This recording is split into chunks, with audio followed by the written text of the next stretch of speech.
Good morning, everyone, and welcome into 2026. Hello. Good morning, good morning, good morning. Happy New Year's, everyone surviving this cold weather, the ice snowstorm that just went through. I can say I'm not liking it. I do not like the cold. I'm ready for it to be warm again. It was pretty, but after, I don't know, one day, me too, I'm ready for the warm weather. Yeah. Come back. Yeah, and I feel like it was just an extension of the holidays. The kids have been out of school. We've all been cooped up at home. Yes. Just ready for it to return back to normal. Yeah, I was prepared for maybe 1 or 2 days without school, but we're going on a week now. Yeah. So it's a lot, but we're making it through. But today we're going to talk about plans, rules, and options for 2024 and what 2026. 2026. We're in the time machine. Come back in time to see the week for 2026.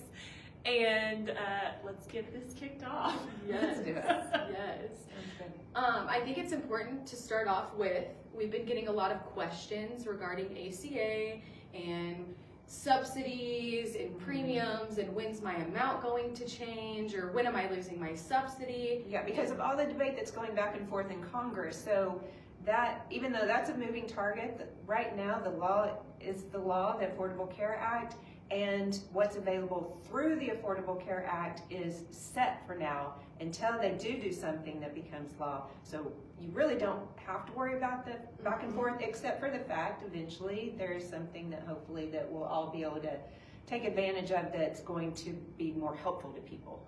Yes, yeah. So what your premium is, what your subsidy, what you got is staying that way unless you have a change to your application at this point. Income, household size, Mhm. you move. Mm-hmm. Right.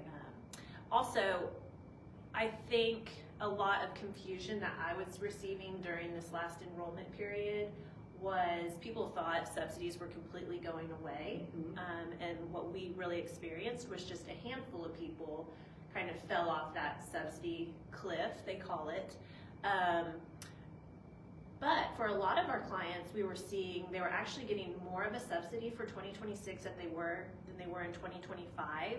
The biggest difference for 2026 and why we're seeing those premiums increase so much is truly because the carriers have increased their premium rates so much that the subsidies couldn't keep up. Mhm. People thought that it was because they weren't getting the subsidy that they were used to, and that just wasn't the case. Well, and I think just for quick clarification is the subsidies that expired were the enhanced subsidies Mhm. that started in 2020 during COVID, and the current now the current subsidies are subsidies available under the original ACA Act. So that's what changed as far as subsidies, is the enhanced subsidy has gone away. Right, the enhanced subsidy was from 2020 through December 31st of 2025. So midnight, December 31st, that's what went away. But like Britton said, if we talked to you or if you renewed with someone and you were seeing what your coverage should look like and what your premium should look like for 2026, that should stay the same, as long as household doesn't change. Yes, there should be no changes to that. Also, with all of that being said, obviously at this point, open enrollment is over. It ended on January 15th for February 1st, but fret not. There are still some alternative choices. If for some reason there are SEPs throughout the year too, I think we mentioned them earlier, like moving out of a service area, changing marital status, having a baby, coming off a qualified health plan, all of those things could get you the special enrollment period to be able to apply for ACA.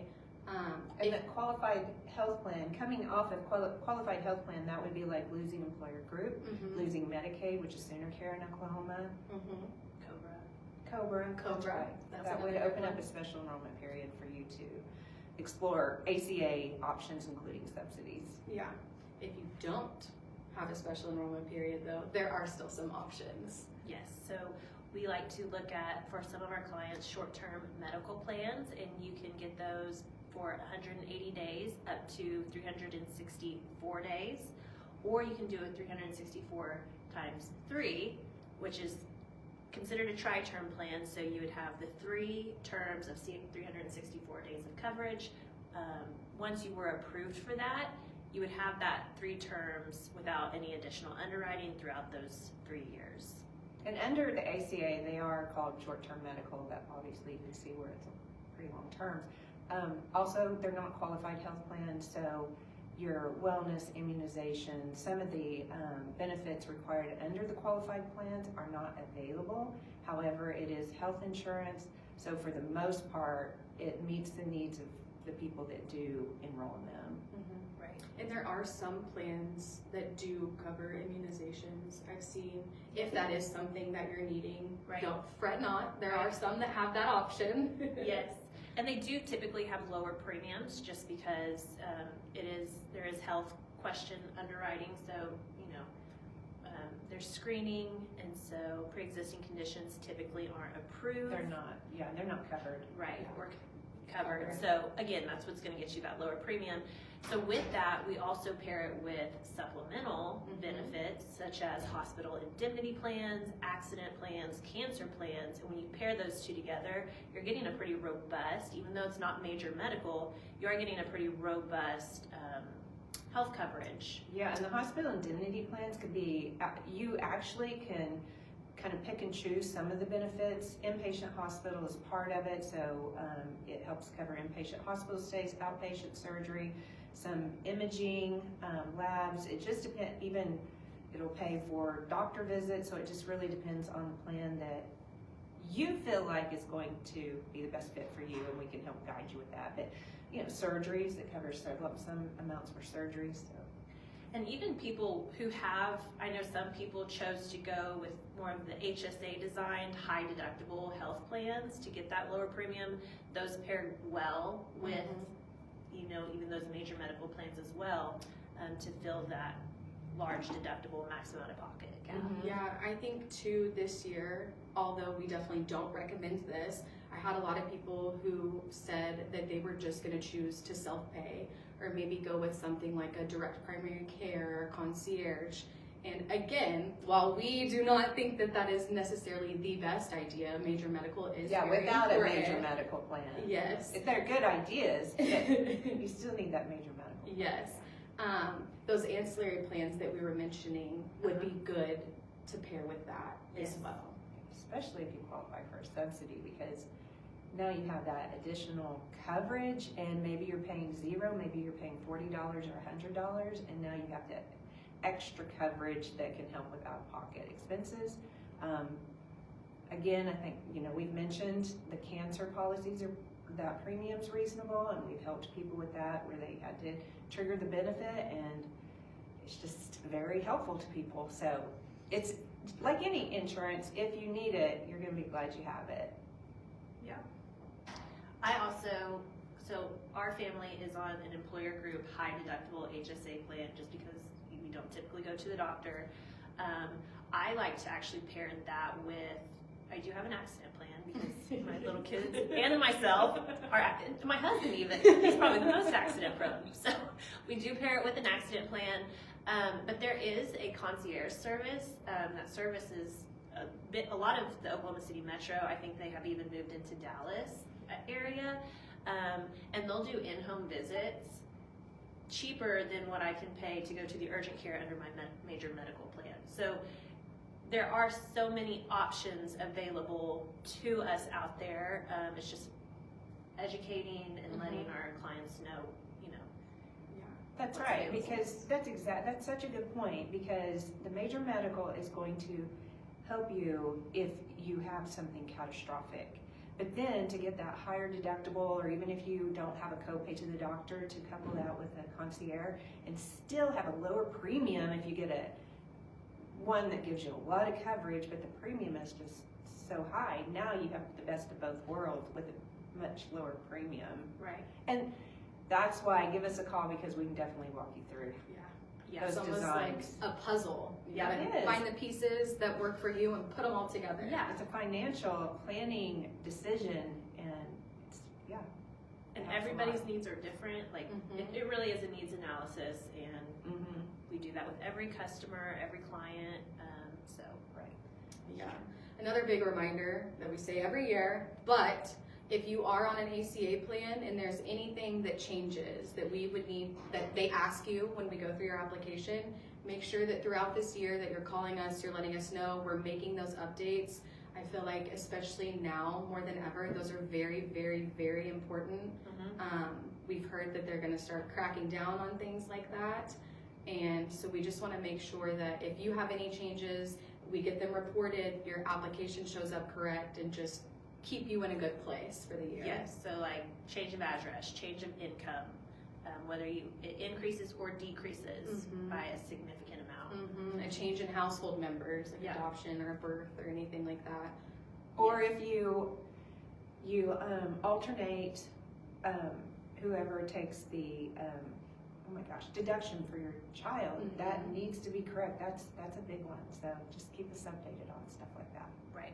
Also, I Things know like that. in the past we have discussed this, but since we're kicking off the new year and we have all those new applications going through, if you receive an email or something in the mail saying, hey, we need information from you, please let us know. Sometimes we don't get the notification right away, and so it's just easier if you see something that you're maybe wondering about, just give us a call, text us so we can look into it.